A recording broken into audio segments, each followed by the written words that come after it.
bonsoir à tous. À la une de ce journal, l'échec retentissant décrié dans la gestion de certaines usines de transformation industrielle. Placées dans le portefeuille de l'État, certaines d'entre elles sont tombées en ruine. Une gestion catastrophique ayant plombé plusieurs filières agricoles.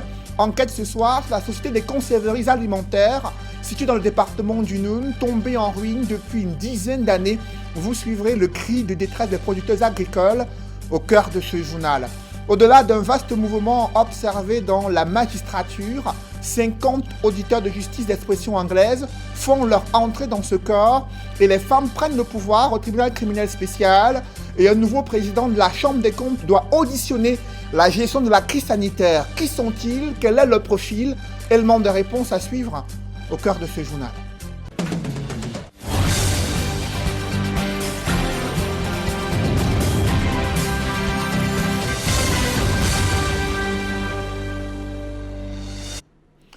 Merci de suivre cette édition complète de l'information sur Equinox Télévision.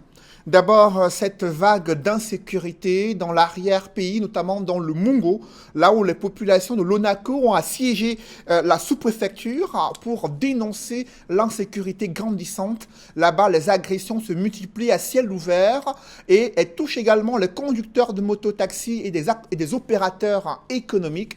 Les populations ont déploré le silence de l'autorité administrative et l'absence de forces de sécurité afin d'éviter ces multiples cas d'agression et de braquage à l'Onako dans le département du Mungo. Reportage, Cyril Ndiemba et Isabelle Carole Zoupet. La sous-préfecture de l'Onako dans le Mungo, envahie par des populations en colère qui manifestent à cause de l'insécurité grandissante dans cette localité. Le dernier cas en date, le nommé Joe Franklin, copieusement molesté à coups de machette par des malfrats à son domicile avant d'être dépossédé de tous ses biens. Il s'en sortira avec de graves blessures et on doit couper. Il dit qu'il veut l'argent. L'argent qui était sur moi, il a pris. Je l'ai donné. Moi, mon téléphone de ma femme, donc bastonner ma femme. Donc, après, dès qu'il dit qu'il donne l'argent de mon compte, il dit qu'il n'y a pas moi de compte. C'est m'a blessé jusqu'à ce qui arrive ici. Il a coupé mon doigt. Bon, il a 5 coups de machette. La réaction du voisinage a permis au bout de plusieurs heures de mettre la main sur l'un des malfrats. Je suis entré dans la brousse, commencé à aller chercher, fouiller. Quand je les ai trouvés, je commence à poursuivre jusqu'à... On a fait au moins... De 20 jusqu'à minuit. 20 jusqu'à minuit. Et on a fait au moins 18 km pour le poursuivre dans les champs. Et quand on a allé trapper un vers le lycée technique de Maningolais, nous sommes rentrés avec eux et maintenant arrivés à les donner à la brigade. C'est depuis plusieurs années que les populations de ces villages, Maningolais, Ngomine et Eboné, vivent la peur au ventre à cause de cette insécurité qui ne cesse de prendre de l'ampleur, d'où leur appel à l'aide. Donc ta population est terrifiée. Si tu ne nous viens pas en aide, on ne sait pas, tu es notre père. Si tu ne viens pas à notre secours. Hors caméra, le sous-préfet de l'Onako a rassuré les populations que toutes les dispositions seront prises pour traquer ces hors-la-loi, tout en les invitant à redoubler de vigilance et à travailler en collaboration avec les forces de sécurité. Toujours dans l'arrière-pays, principalement dans la région du Nord-Ouest, là où un enseignant a été assassiné dans des circonstances troubles. Le gouverneur du Nord-Ouest a condamné cette nouvelle qui concerne l'assassinat d'un enseignant à Bamenda. Là aussi, dans cette capitale régionale du Nord-Ouest, le trafic du carburant frélaté prospère. Près de 676 bidons de 30 litres de ce carburant frélaté ont été saisis par la gendarmerie nationale. Les autorités invitent les populations à mettre fin à ces pratiques qui les exposent à plusieurs dangers. Reportage Stellambou et Julingue Nyondé. 676 bidons de 30 litres de carburant frélaté, découverts à Bamenda dans la région du Nord-Ouest, lors d'une descente musclée des éléments de la gendarmerie nationale. Ici, la vente du carburant frélaté, communément appelé fungue ou zoazoa, prend des proportions inquiétantes. Dans les différentes artères de la ville, les commerçants se livrent à cœur joie à cette pratique ignorant alors les risques et les conséquences qu'ils encourent. Oui, nous avons intercepté là pratiquement 676 gallons de 30 litres, chacun de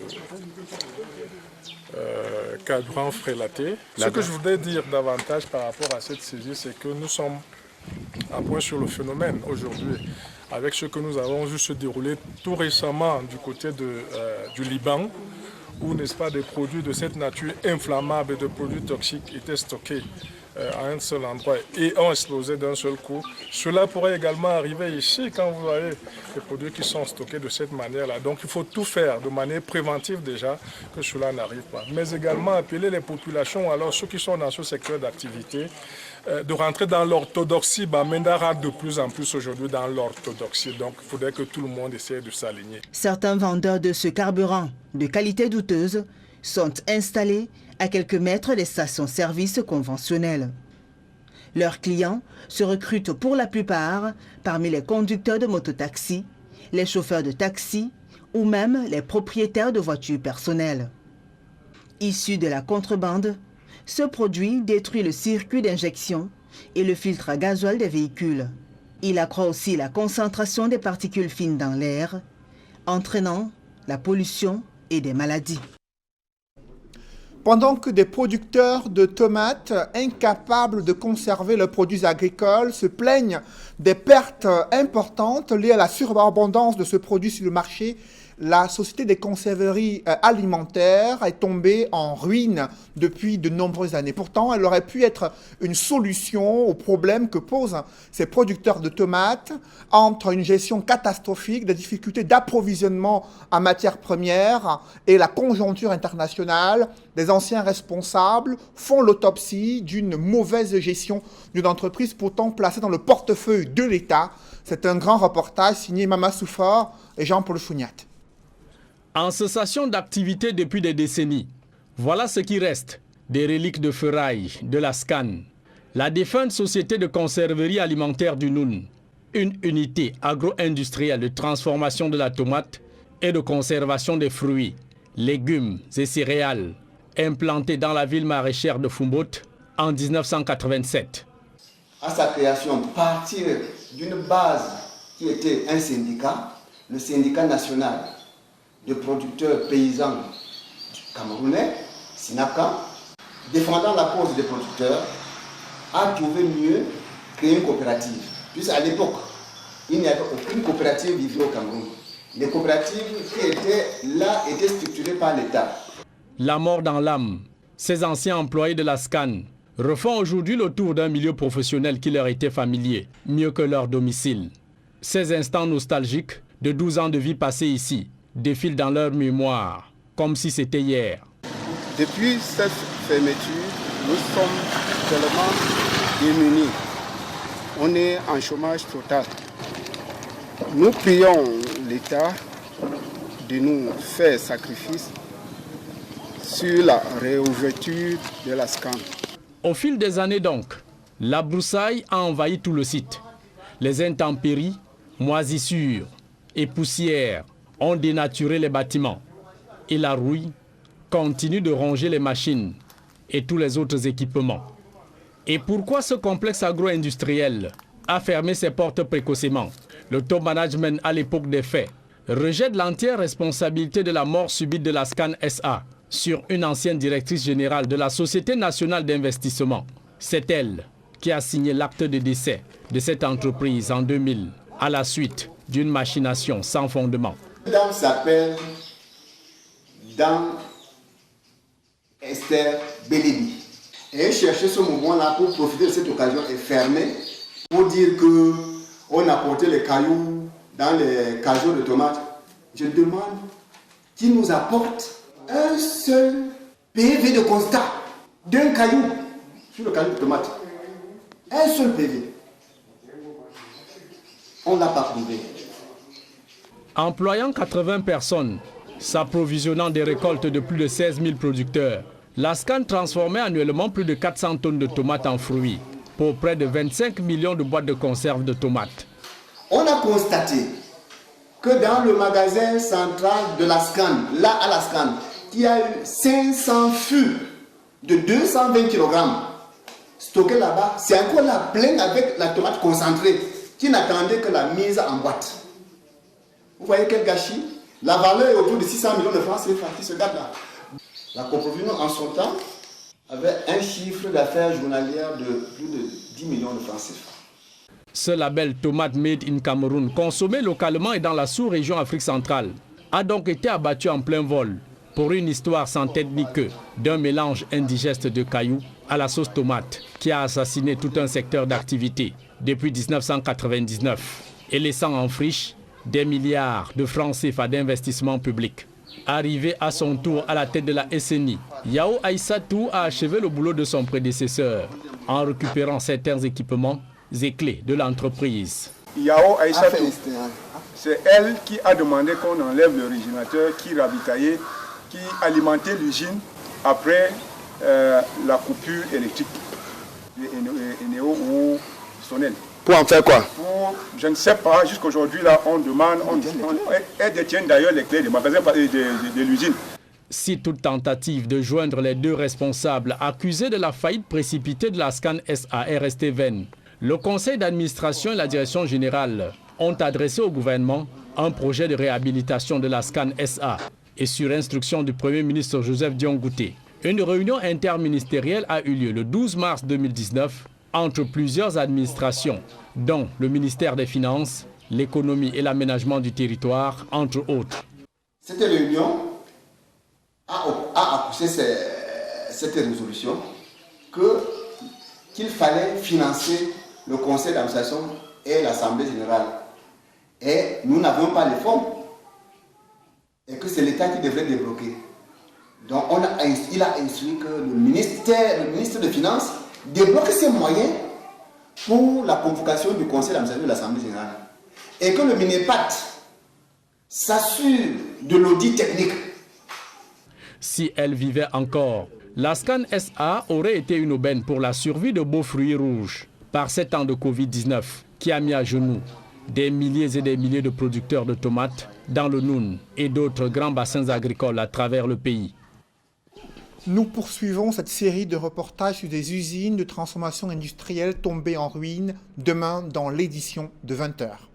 La douane camerounaise fait face à plusieurs défis qui plombent les recettes attendues, parmi lesquels la fraude, commerce illicite et menaces sécuritaires. Une revue des stratégies est en cours dans le cadre d'un forum qui porte sur la surveillance douanière. L'objectif est d'adapter les services douaniers à la réalité de l'heure afin de leur permettre de résister aux chocs de toute nature. D'autres détails avec Emmanuel Job et Marcelin Gransop.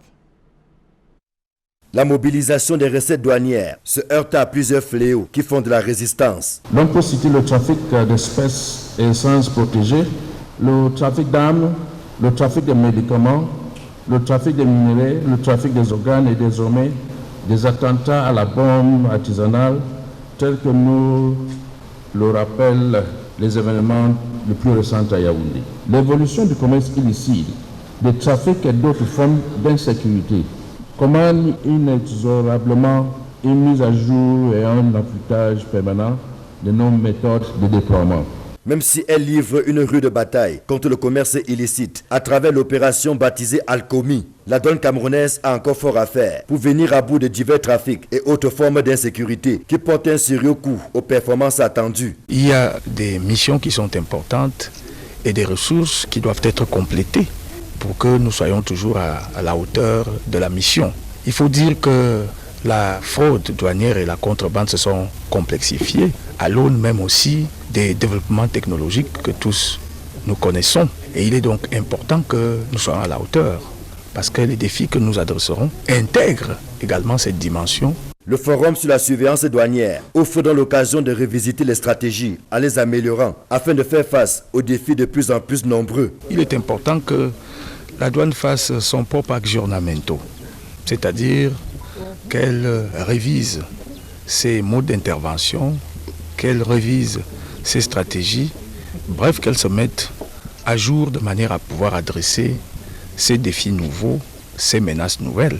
Nous, ce qu'on fait dans cette collaboration, c'est à la fois montrer l'importance de la douane dans la sécurité nationale, mais aussi renforcer les capacités des douaniers en matière d'analyse stratégique portant sur les problématiques de sécurité intérieure, mais la douane étant située à la frontière de sécurité aussi internationale. Les participants à cette rencontre ont du pain sur la planche, puisqu'ils doivent baliser le chemin en vue de l'élaboration d'une instruction portant un règlement général sur la surveillance douanière. Après une série de reportages d'Equinox Télévision sur les dangers liés à la transformation de vastes étendues de terre en unités forestières aménagées dans le Cam et la Sanaga-Maritime, le gouvernement fait un rétro-pédalage sous pression des populations riveraines, de la communauté internationale et des ONG soucieuses de sauver la vie des espèces animales en voie de disparition. Le Premier ministre Joseph John Gouté a retiré le décret portant classement au domaine privé de l'État de 68 385 hectares de forêt situés dans le Cam et la Sanaga-Maritime. Le chef de l'État a également ordonné de surseoir à la procédure de classement de la portion de forêt de 65 000 hectares située dans le département du Cam et constituée en unités forestières d'aménagement. Le MRC, son président naturellement, Maurice Kamto, se félicite d'avoir franchi le cap du million d'euros dans l'initiative qu'il a lancée il y a quelques mois. Il félicite les contributeurs qui ont réussi à relever le défi contre vents et marées. Plus de 650 millions de francs CFA mobilisés à travers l'initiative Survie Cameroun afin d'aider les Camerounais dans le cadre de la lutte contre la pandémie du Covid-19. Les volontaires de cette initiative étaient en Gaoundéré, dans la région de l'Adamawa, afin d'assister les hôpitaux qui y sont installés dans la stratégie de prise en charge médicale des cas de Covid-19. Des précisions avec Jean-Blaise Noupayé et Xavier Foucault. Afin de renforcer le dispositif de riposte et de prise en charge des patients de Covid-19 dans la région de l'Adamawa, l'hôpital protestant d'Ngaoundéré a reçu des dons de Suivi Cameroun. Suivi Cameroun, c'est le résultat de la mobilisation des Camerounais de tous bords. Que des ressources ont pu être mobilisées et ont permis l'achat de ce matériel médical qui aujourd'hui a été remis officiellement à l'hôpital d'Ngaoundéré. Constitué de différents types de masques, de gel hydroalcoolique, de tensiomètres électroniques et de moniteurs paramétriques, l'usage de ce matériel médical se fera au-delà des cas de Covid-19. Ce n'est pas un matériel qui est spécifiquement et exclusivement dédié aux patients Covid. Il pourra aider au-delà des patients porteurs du coronavirus. Le docteur Laoussi Pierre, qui réceptionne ce matériel, promet que son équipe et lui en feront bon usage. Le personnel pourra faire bon usage pour le bien de nos populations, pour les patients qui seront dans la nécessité de l'utilisation de ce matériel. Ce matériel médical permettra de freiner la propagation de la pandémie dans la région de l'Adamawa, qui compte à ce jour 216 cas confirmés de Covid-19, 8 décès pour une centaine de personnes guéries. Et quelques données sur le mouvement opéré au sein de la magistrature. 192 auditeurs de justice sont intégrés dans ce corps. Selon les décrets présidentiels, un premier contingent de 70 auditeurs de justice est intégré à compter du 12 juin 2018.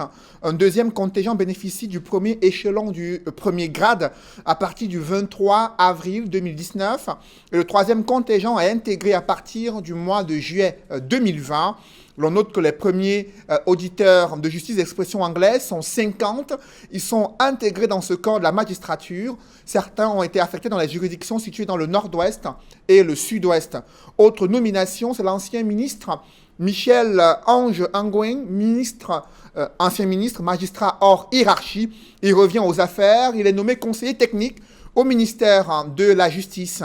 À la Cour suprême, le président de la Chambre judiciaire est le magistrat hors hiérarchie premier groupe Fonkwe Joseph Fongan. Daniel Eteki Ndoumbe est le nouveau président de la Chambre administrative de la Cour suprême. Et dans ces nominations, le nouveau président de la Chambre des comptes est Yap Abdou, lui qui est également conseiller auprès de la Cour suprême. Au tribunal criminel spécial, ce sont des femmes qui ont pris le pouvoir. Qui sont-elles? Quelles seront leurs prérogatives? Élément de réponse avec Gizogo. Nous y reviendrons. Il faut préciser que la première femme présidente du tribunal criminel spécial, c'est Annie Noël Barounui. Parmi ces 8 vice-présidents figurent 3 autres femmes magistrates. C'est du moins ce qui ressort du dernier mouvement observé au sein de la magistrature, décision du président de la République du Cameroun. Dans l'actualité internationale, il y a ce conseil de guerre et de défense qui s'est tenu à Paris après l'attaque terroriste intervenue au Niger, où plusieurs Français ont été tués pendant ce temps. C'est Idriss Déby Itno qui devient maréchal avec ses attributs, qui s'est présenté à son peuple ce jour. On voit tout cela dans la mouture internationale signée Nadine Yambo. Au Mali, l'opposition ne baisse pas les bras.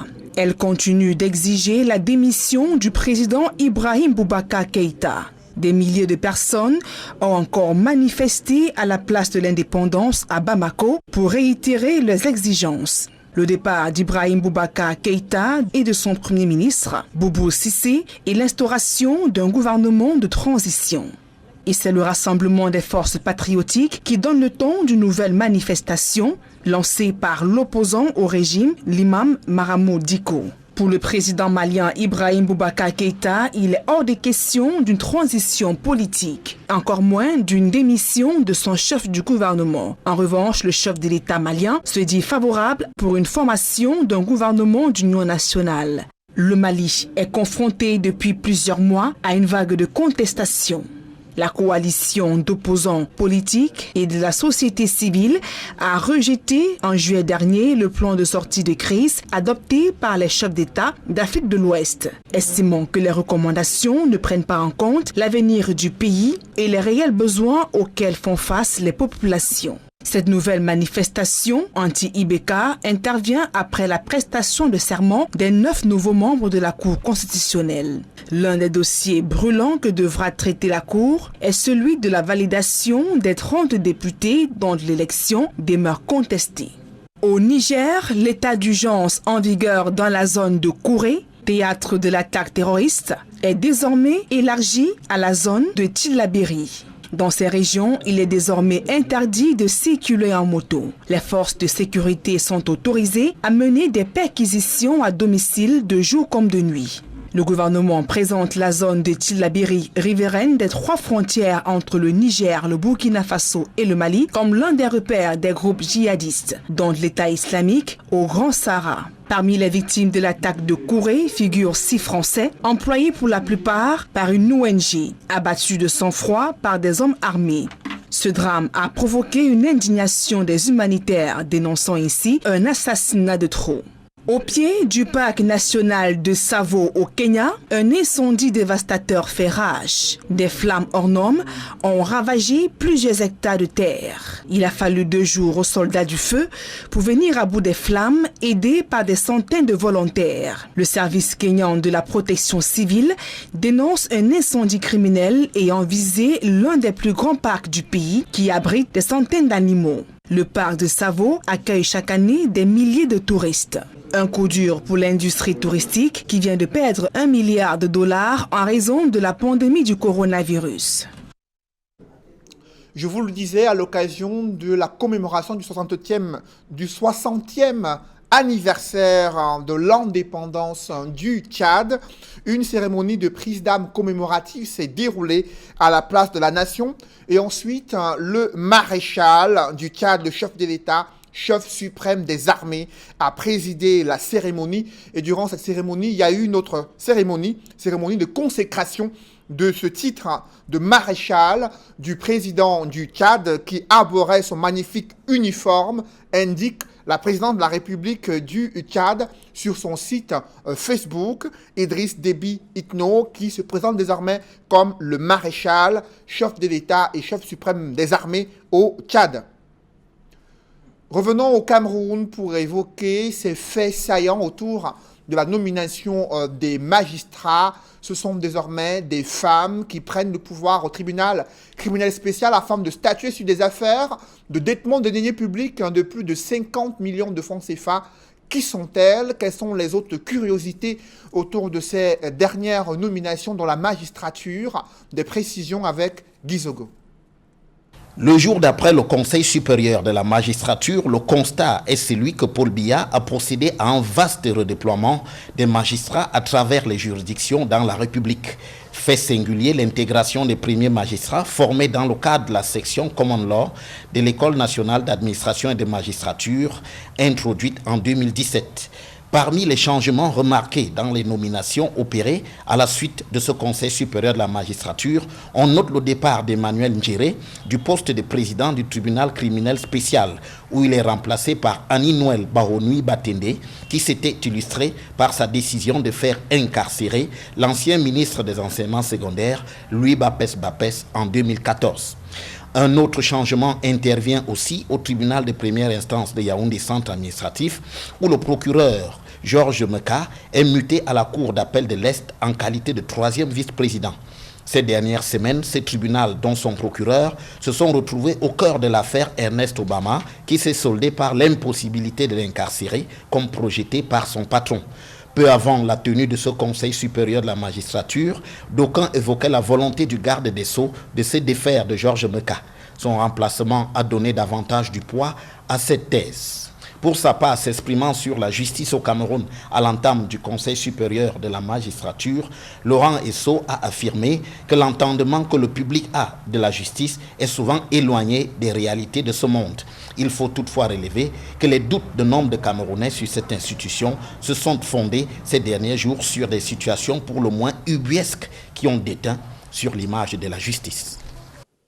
Et l'opinion publique nationale sera tournée, le regard de l'opinion publique nationale sera arrivé vers la Chambre des comptes qui doit, elle, auditer la gestion de la crise sanitaire au Cameroun. Et le nouveau président de la Chambre des comptes est le magistrat hors hiérarchie premier groupe Yap Abdou. Le ministre des Enseignements secondaires, Nalova Pauline Lyonga, s'est rendu au complexe scolaire bilingue NAL afin d'apprécier les infrastructures d'encadrement des enfants et la qualité du personnel enseignant déployé dans ce complexe scolaire bilingue NAL situé dans le 5e arrondissement de Douala. Reportage. Un accueil des grands jours pour la ministre des Enseignements secondaires au collège NAL dans le 5e arrondissement de la ville de Douala. Pauline Naliova Lyonga vient s'assurer du bon déroulement du DCE All Level et du DCE Advanced Level. Aux côtés du promoteur du prestigieux établissement, la ministre fait le tour des salles d'examen pour s'assurer de la présence effective des candidats, les encourager, mais aussi vérifier que les mesures barrières contre la propagation du Covid-19 sont effectives ici.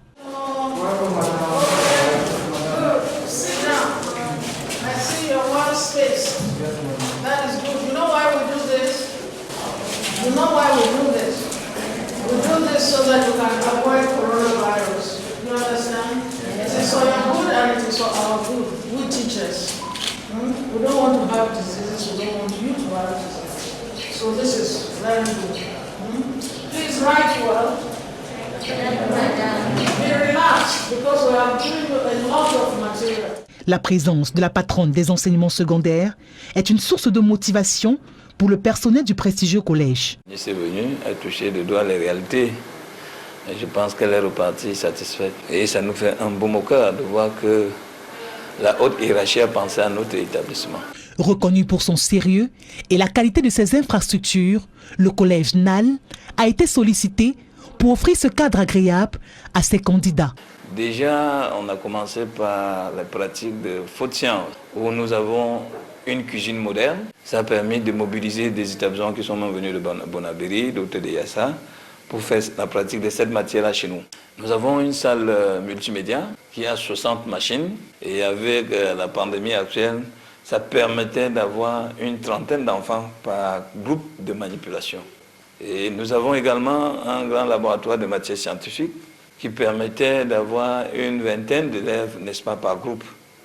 Ça nous a permis ainsi d'avoir pratique de food science, pratique de ICT, pratique de food and nutrition, pratique de computer, pratique de physique, pratique de biologie. En près de 20 ans d'existence, le complexe scolaire bilingue NAL, situé au lieu dit fin Goutron-Banguet, a consolidé ses acquis et se positionne depuis lors comme un cadre de référence pour la formation des jeunes Camerounais dans ces 3 cycles, maternelle, primaire et secondaire. L'entreprise OK Food se mobilise aussi aux côtés du gouvernement camerounais afin de contribuer à la lutte contre la pandémie du Covid-19. Cette entreprise OK Food a offert des dons en matériel médical à l'hôpital La Quintini de Douala. L'objectif est de renforcer le plateau technique dans le cadre de la prise en charge des cas de Covid-19. Reportage. À cette heure où le monde entier est frappé de plein fouet par la pandémie de la Covid-19, OK Food Cameroun, entreprise citoyenne, se mobilise afin d'apporter son soutien à l'ensemble des patients et du personnel de l'hôpital La Quintini de Douala. C'est ainsi que le 4 août 2020, 1000 tests de dépistage rapide de la Covid-19 ont été remis à cette formation sanitaire. Un élan de solidarité, comme l'explique Madame Twente, épouse Kitioneli, responsable qualité et sécurité des denrées alimentaires au sein de la structure. OK Food est une entreprise citoyenne du secteur agroalimentaire qui fait dans la biscuiterie, la confiserie, la sucrerie et les produits laitiers. Depuis le mois de mars 2020, la société OK Food a initié une campagne de remise de dons qui a commencé par une remise d'un chèque d'un montant de 10 millions de francs CFA au ministère de la Santé publique et qui se poursuit aujourd'hui par une remise de 1000 tests de dépistage anti-Covid à l'hôpital La Quintini de Douala, ainsi qu'une 60aine de cartons de lait Top Milk. À travers ces dons, OK Food veut manifester son soutien et ses encouragements au ministère de la Santé publique et en particulier à l'hôpital La Quintini de Douala et à tout son personnel soignant dans la lutte qu'il mène au quotidien contre le coronavirus. Afin d'accompagner cette action, une 60aine de cartons du lait Top Milk ont été remis à cet hôpital. Cette chaleureuse initiative a été saluée par le docteur Bachom Alphonse Dodé, chef de département de chirurgie et discipline affinitaire.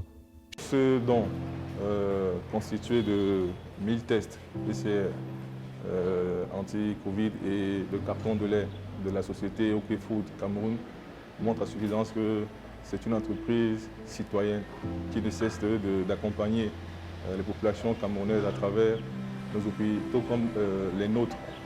Et nous pouvons vous rassurer que ces tests vont être utilisés à bon escient, car ils vont certainement renforcer les capacités de dépistage de l'hôpital La Quintini. Et par ailleurs, on va lier l'utile et l'agréable avec les produits lactés qui vont certainement être les produits qui vont booster le système immunitaire des patients et même du personnel qui prend en charge les patients Covid.